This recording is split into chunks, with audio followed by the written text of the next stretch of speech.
Historia de Sinbad el Marino, segunda parte, perteneciente a las 1001 noches. Continuación de la primera parte, Historia de Sinbad el Marino.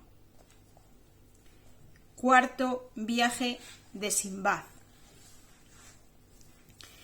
Mi cuarto viaje, prosiguió Sinbad, lo hice para dirigirme a Persia, pero sufrí esta vez un naufragio que tuvo como resultado inmediato la pérdida de todos mis compañeros en manos de los antropófagos.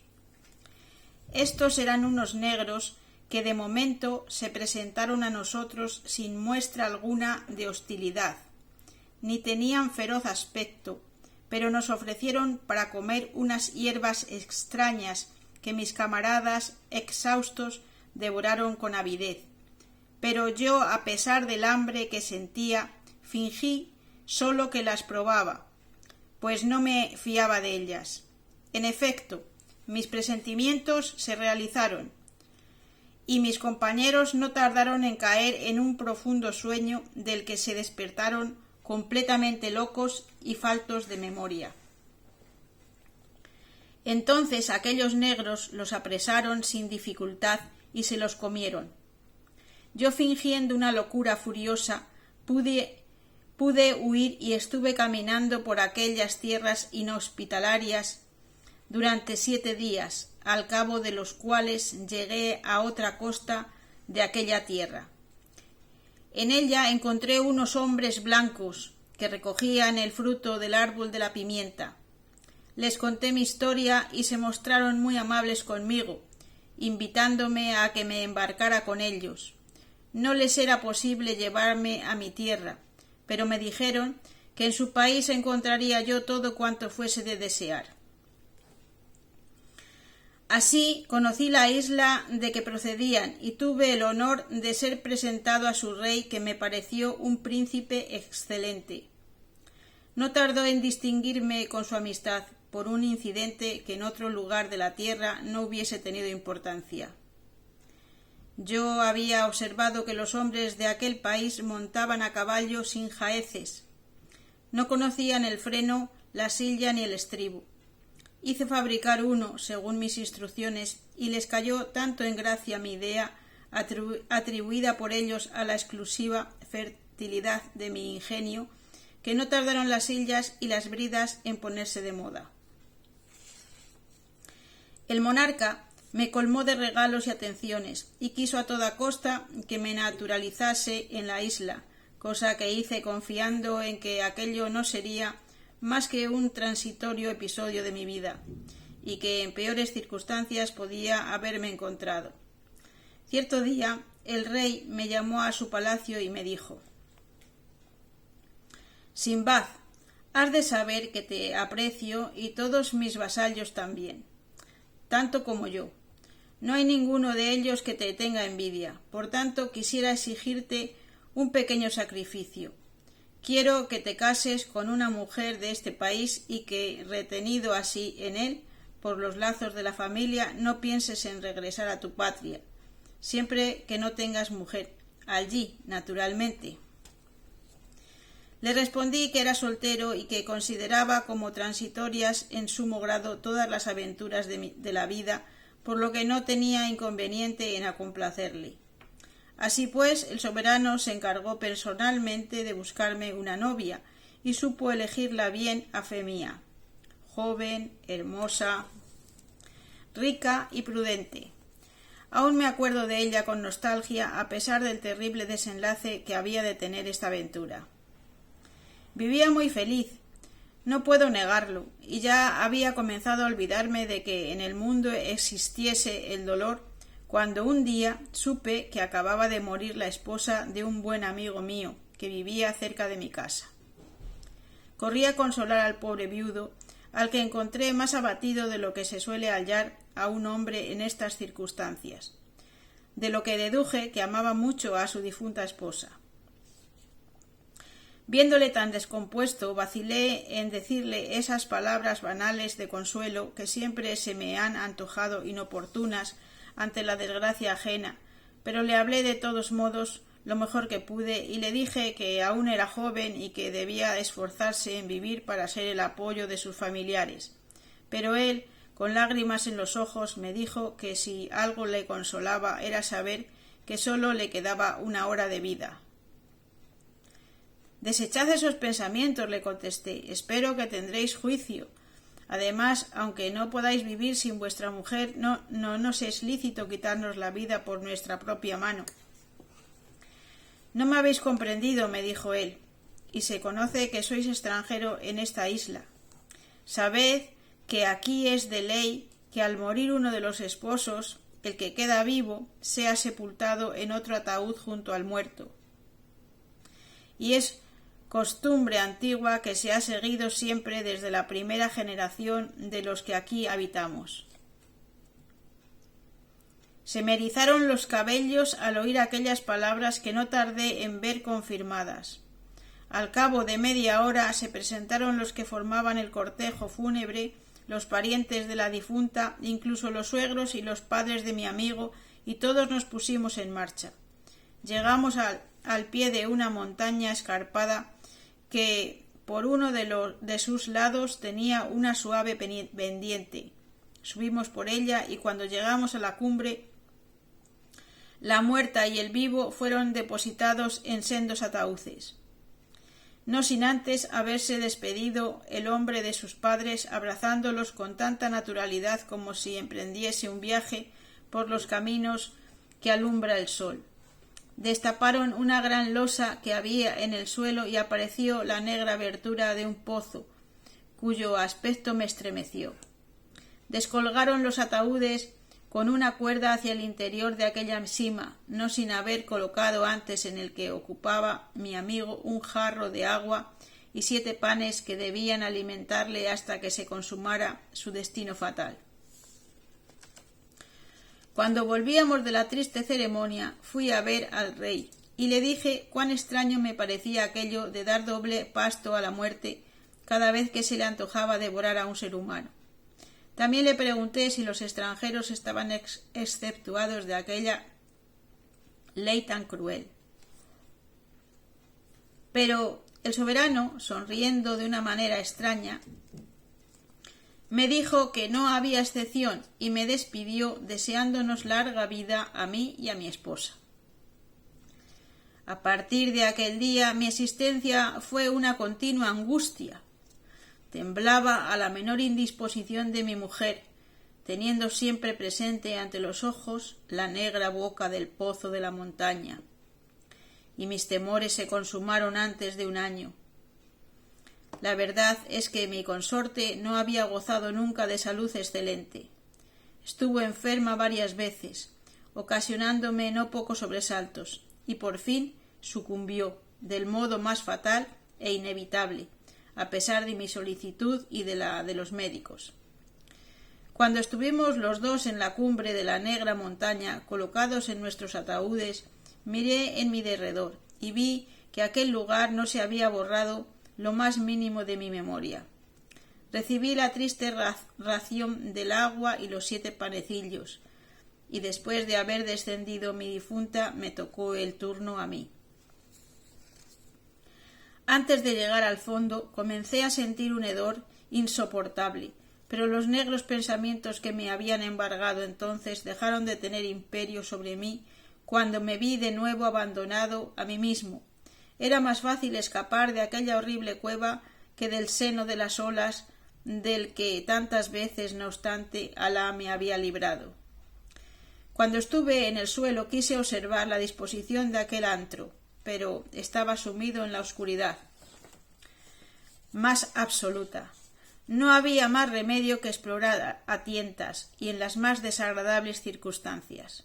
Cogí pues mi pan y mi agua y ora tropezando, ora cayendo por encima de aquellas carroñas, comencé a avanzar en una dirección única. Así repetí mi exploración durante un tiempo que me pareció interminable, pues el día y la noche no se diferenciaban entre sí en aquel reino de la muerte. Avancé en 6 direcciones distintas y al final tropezaba siempre con una pared rocosa y húmeda.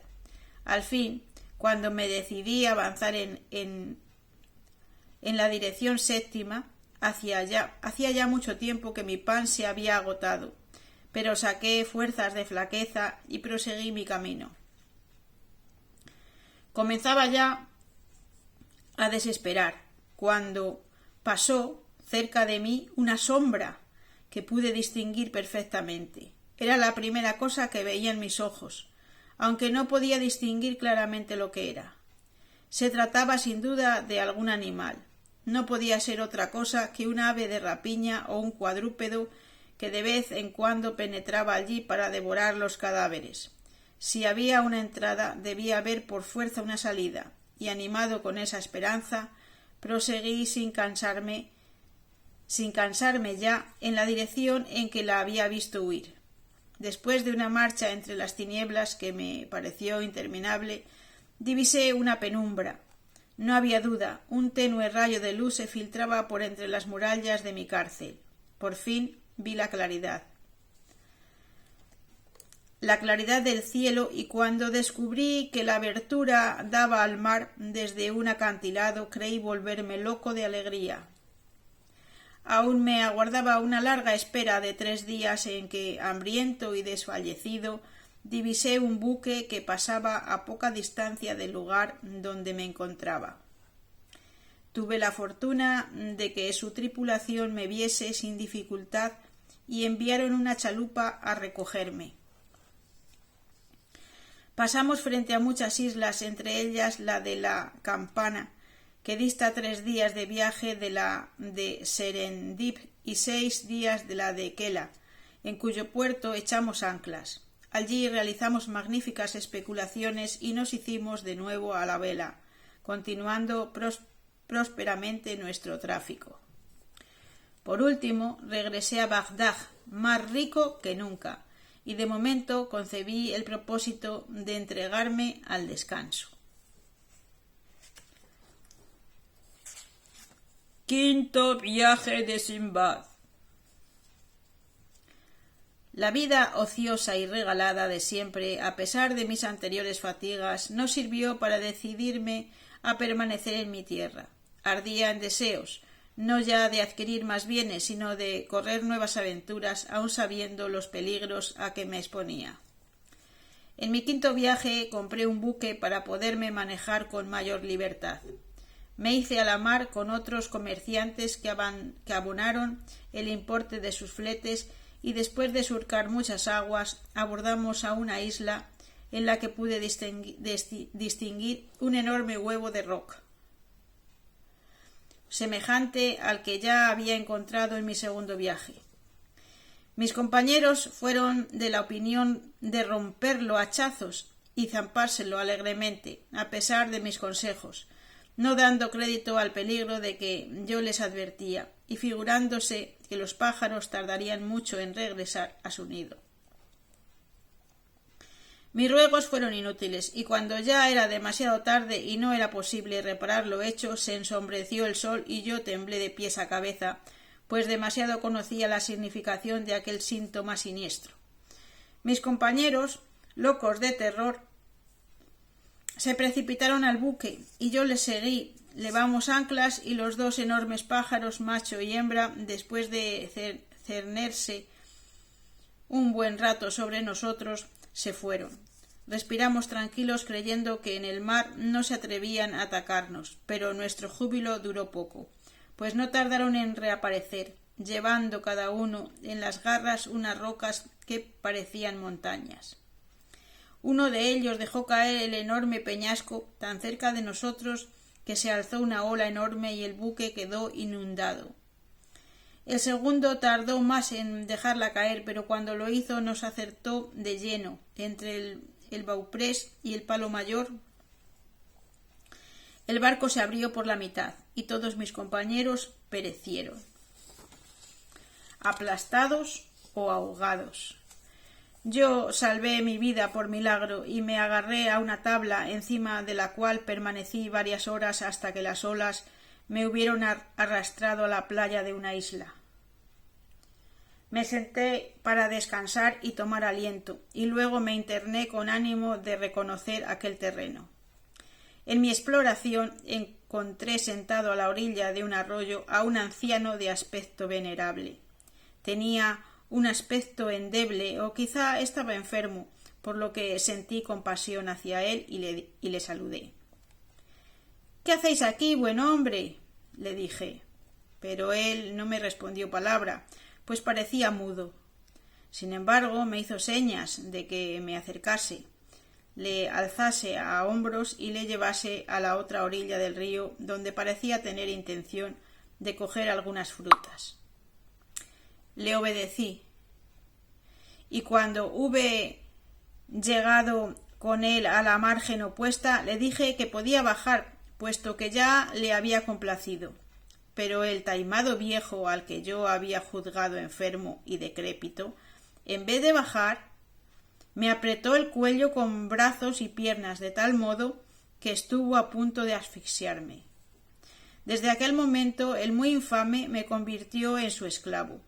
Cuando yo ya me tenía por muerto, aflojó el anillo de hierro de sus miembros y con fuertes talonazos en el pecho me obligó a enderezarme y a continuar llevándole como acémila sobre mis costillas. Yo confiaba en que llegase la noche para deshacerme de él, pero me equivoqué. Permitió que me echara en tierra para dormir, pero continuó montado sobre mis hombros, y ni durante el sueño aflojó sus piernas, que parecían de acero. Transcurrieron así varios días en la situación más humillante, hasta que se me ocurrió una estratagema. Recogí varias calabazas secas y, tomando la mayor, comencé a exprimir en ellas el fruto de la uva silvestre en que aquellas tierras abundaban. Por fortuna mía, el viejo me observaba y me dejaba hacer. Después me dediqué a esperar, mientras le paseaba como tenía por costumbre, que aquel zumo fermentase, y cuando lo hubo hecho, bebí de él con gusto una cantidad prudencial.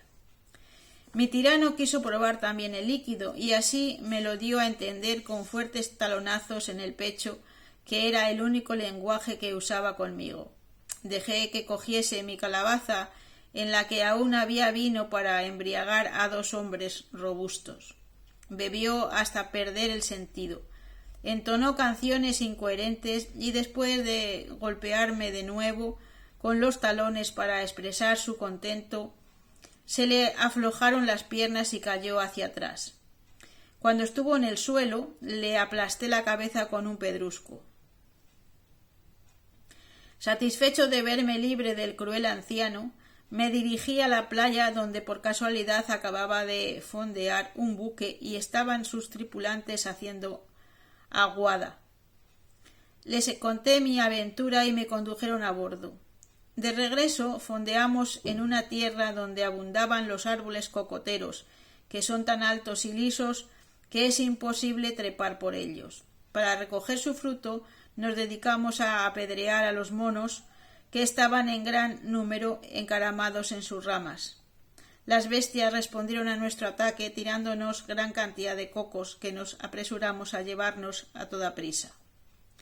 Después, en la isla Camarí, cambié los cocos por madera de aloe y además pesqué gran cantidad de perlas. Dueño ya así de otro cargamento de gran valor, regresé a Bagdad, donde permanecí 2 meses antes de emprender el 6º viaje que voy a referiros.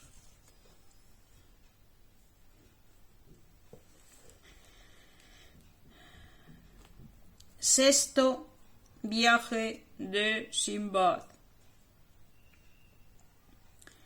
En mis salidas anteriores había sufrido ya 5 naufragios, y esto justificaba la actitud de mis parientes y amigos, que me suplicaban con lágrimas en los ojos que no volviese a embarcarme, pero no consiguieron apartarme de mi propósito de dirigirme a las Indias para realizar una navegación más larga que todas las demás. Y así fue, en efecto, porque la India estaba separada de nuestras tierras por un inmenso océano. Navegamos por un rumbo tan largo y desconocido que después de muchas semanas el capitán del buque nos sorprendió con la triste nueva de que nos habíamos perdido. Además, dijo que estábamos sobre una corriente que nos llevaba sin que pudiésemos hacer nada para evitarlo a la montaña Imán. —¿Y qué montaña es esa? —inquirí con temor. —Una roca ingente que se encuentra en medio del mar y cuya cumbre está dotada de la misteriosa virtud de atraer con fuerza irresistible a todos los hierros, cadenas, clavos y anclas de los buques que a su proximidad vuelan con estruendo a pegarse a la terrible piedra, cubierta toda ella de herrumbre de anteriores naufragios. No hay fuerza humana que pueda arrancarlos de allí, y me temo que ya sea tarde para evitar su proximidad. En efecto, comencé a notar que aunque el aire estaba en calma y en el mar apenas se veían unas cuantas olas levemente rizadas, nuestro barco caminaba cada vez más deprisa, dirigiéndose en una única dirección, a pesar de los esfuerzos del timonel para desviarlo. Por la tarde de aquel mismo día fatal apareció en el horizonte una masa negra que tenía la silueta de un monstruo. Era la montaña de Imán. El buque cortaba las olas con la celeridad de un esquife. Los remeros gritaban, calando los remos en el agua como si quisieran frenar su marcha. Pero todo era inútil. El timonel había abandonado su puesto y el capitán tenía los ojos extraviados, sin preocuparse ya del destino de su barco. Cuando estuvimos cerca del negro acantilado, se oyó un crujido espantoso. Había llegado el momento de saltar al agua. Las tablas que nos sostenían se resquebrajaron como encendidas por el fuego griego, y de ellas brotó como en chispas una nube de clavos que voló, como las flechas de un gran ejército, sobre nuestras cabezas apuntadas a un solo blanco. Las anclas y cadenas se irguieron como serpientes de hierro y volaron también hacia la cumbre del misterioso monte.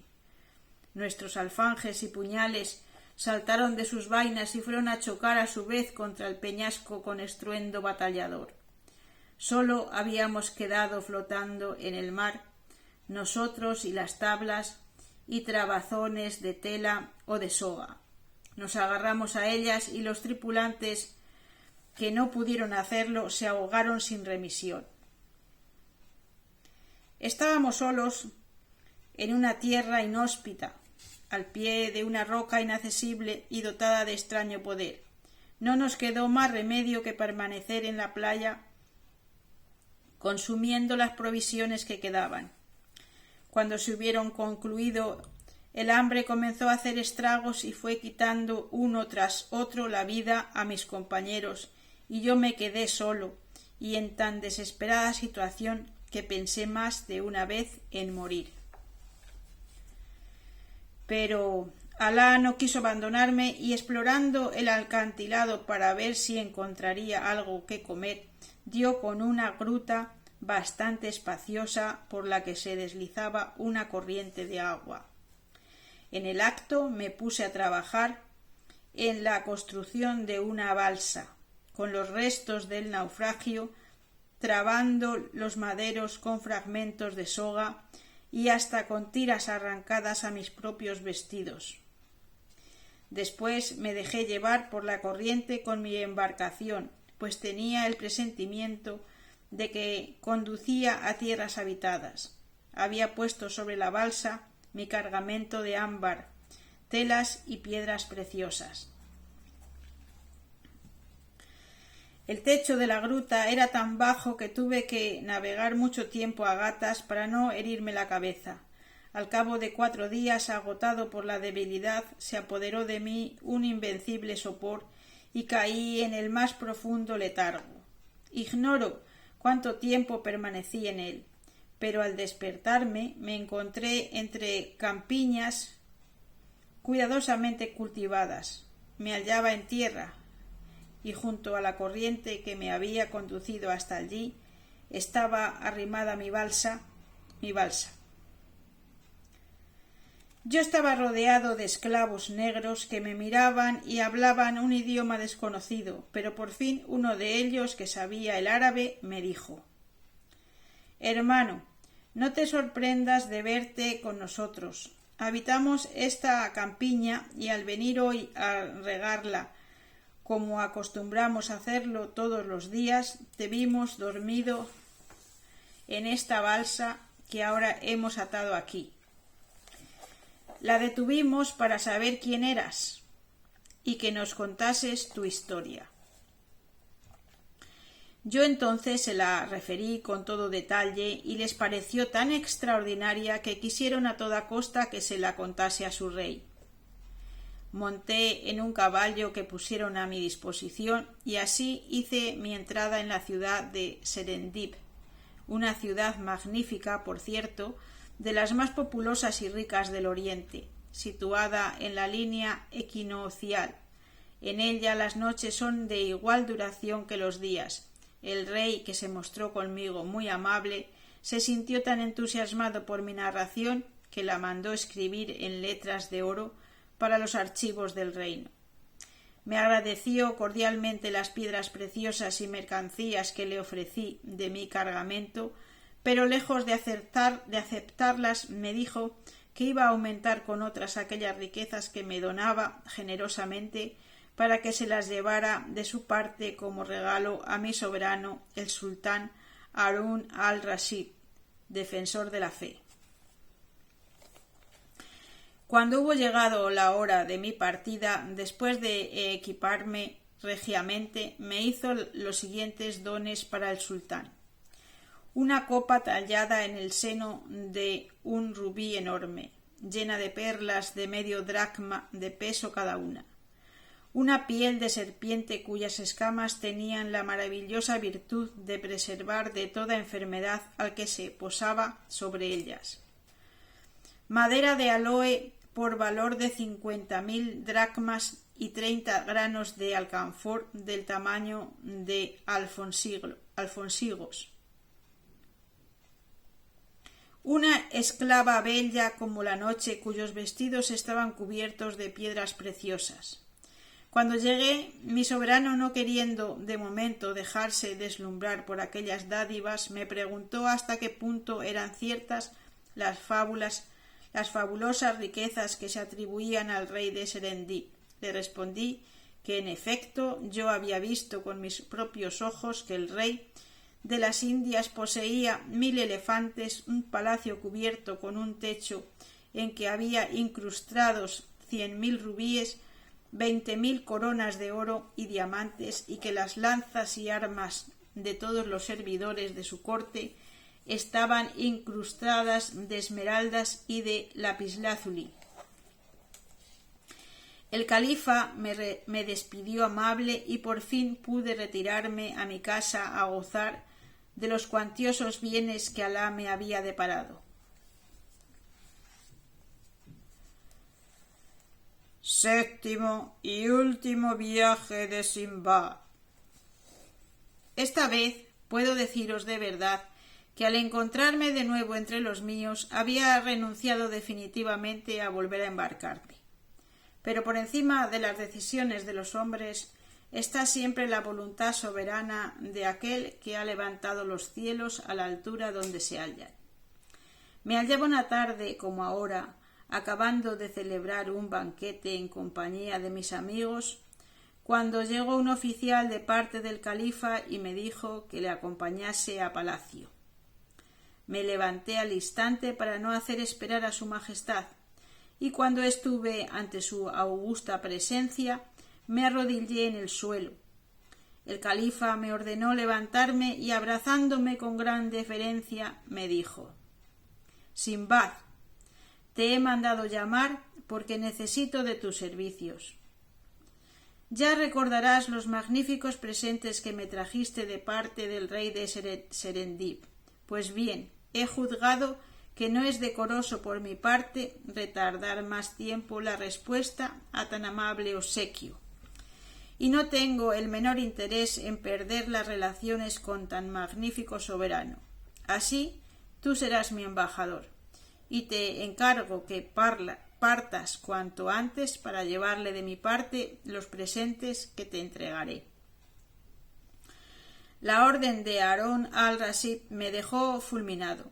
Sentía mayor pereza que nunca en entregarme de nuevo a merced de las olas del proceloso mar, pero no podía escabullir el mandato de mi poderoso soberano, y en breve tiempo dispuse un buque digno de llevar los regios presentes a los hombres que constituían el séquito de mi embajada. La travesía tuvo lugar con toda felicidad, cosa que no me había ocurrido desde hacía mucho tiempo. Una vez llegados a la isla de Serendip, el rey me recibió muy pronto con los brazos abiertos y dándome cordiales muestras de amistad. «Oh, Sinbad, doy gracias al cielo que me ha permitido veros nuevamente. Os juro que desde vuestra marcha he pensado más de una vez en vos». Le agradecí aquellas palabras con frases salidas de lo hondo de mi corazón, y después de permanecer varios días en su compañía, me rogó que aceptase una serie de regalos espléndidos, regresando de nuevo al mar para embarcarme con rumbo a mi patria. En este regreso me sorprendió mi última aventura, que no fue de las menos peligrosas. En alta mar nos asaltaron unos piratas que redujeron a esclavitud a toda la tripulación. Yo también fui apresado y me llevaron a una isla, para mí desconocida, en donde pasé a ser propiedad de un mercader. Yo lloraba mucho, lamentándome de mi triste suerte, y supliqué a mi amo se dignara mejorar en lo que le fuese posible mi trato y mi posición. Me preguntó si sabía algún oficio o arte, y le dije que era comerciante, como él, género de actividad que los incluye todos un poco. «Pero supongo que al menos sabréis manejar el arco y las flechas», me dijo. Contesté afirmativamente, y entonces me encargó que tomase parte en su compañía en una cacería de elefantes, que capturaba para proporcionarse el marfil. Accedí gustoso, por otra parte no podía negarme, pues era su esclavo. Y llegado el día en que debía darse la batida, nos dirigimos juntos a un bosque cercano, nos pusimos al acecho, y después de muchas horas de larga espera comparecieron los gigantescos animales. Yo tuve bastante suerte, pues de los primeros disparos tumbé uno en verdad magnífico con sus colmillos y estatura.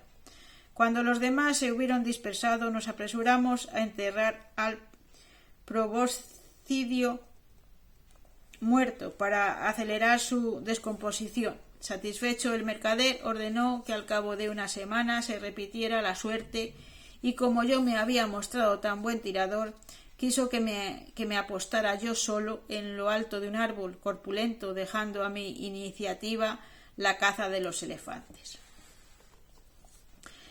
Cuando se presentó el rebaño de las fieras, comencé a disparar y herí a uno. Era un animal enorme que, guiado por un certero instinto, se dirigió con la flecha clavada hacia el árbol sobre el cual me encontraba, y comenzó a darle fuertes cabezazos que lo hicieron tambalear. El animal era testarudo, y como yo no podía moverme, me vi obligado a esperar hasta que vi con horror que el enorme tronco cedía a los esfuerzos de la bestia.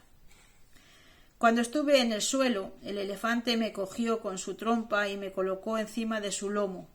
Los demás se habían dispersado, y él me llevó a su guarida después de una interminable marcha, al final de la cual volvió a cogerme y me depositó en el suelo.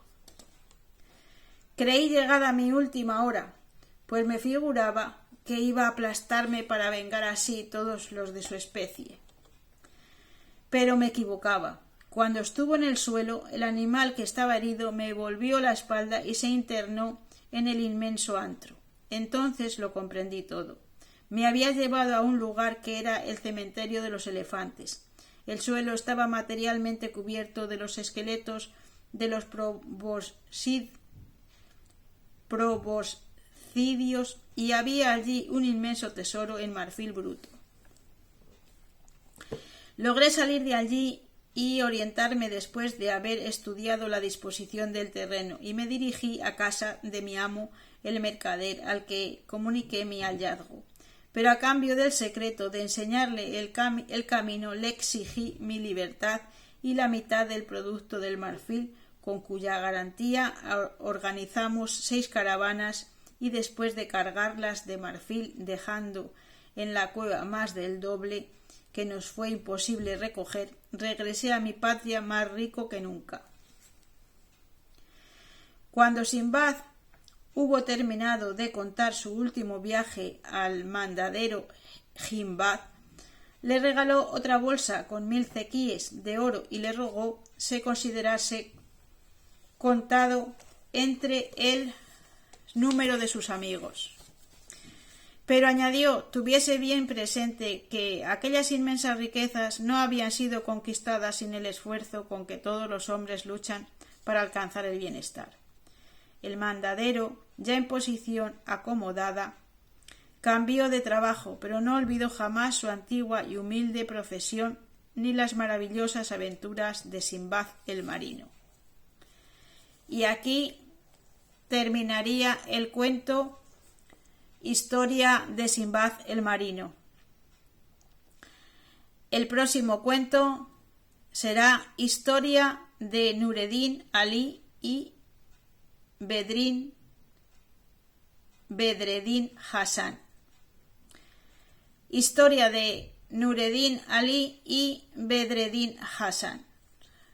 Espero que este cuento de Simbad os haya gustado y nos vemos en el siguiente. Si os ha gustado, podéis comentar, compartir y darle a me gusta. Muchas gracias y que tengáis felices sueños, corazones.